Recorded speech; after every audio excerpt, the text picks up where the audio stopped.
আমি একটা ইম্পর্টেন্ট বিষয় নিয়ে কথা বলবো।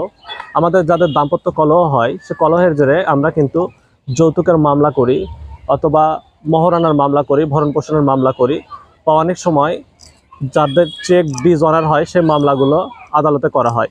এই মামলাগুলো কিন্তু অনেকটা হয়রানিমূলক মামলা হয়, আর এই হয়রানিমূলক মামলাকে সরকার সহজে নিষ্পত্তি করার জন্য লিগ্যাল এইড যে আইনি সংস্থা রয়েছে, সেই সংস্থার মাধ্যমে এই জিনিসগুলোর সমঝোতা করার জন্য বাধ্যতামূলক করা হয়েছে। অর্থাৎ এই টাইপের মামলাগুলো এখন সরাসরি আদালতে না নিয়ে এটা লিগ্যাল এইড এই মামলার দুই পক্ষকে ডেকে এই জিনিসটা আপোষ নিষ্পত্তির মাধ্যমে সমাধান করার চেষ্টা করবে। এখন অবধি পর্যন্ত 12টা জেলা এটা বাধ্যতামূলক করা রয়েছে। এই 12টা জেলার নাম বলতেছি আমি, একটু ওয়েট। এই 12টা জেলা হচ্ছে সিলেট, মৌলভীবাজার, সুনামগঞ্জ, ফরিদপুর, ময়মনসিংহ, রংপুর, দিনাজপুর, কুষ্টিয়া, সাতক্ষীরা, কুমিল্লা, নোয়াখালী ও রাঙ্গামাটি।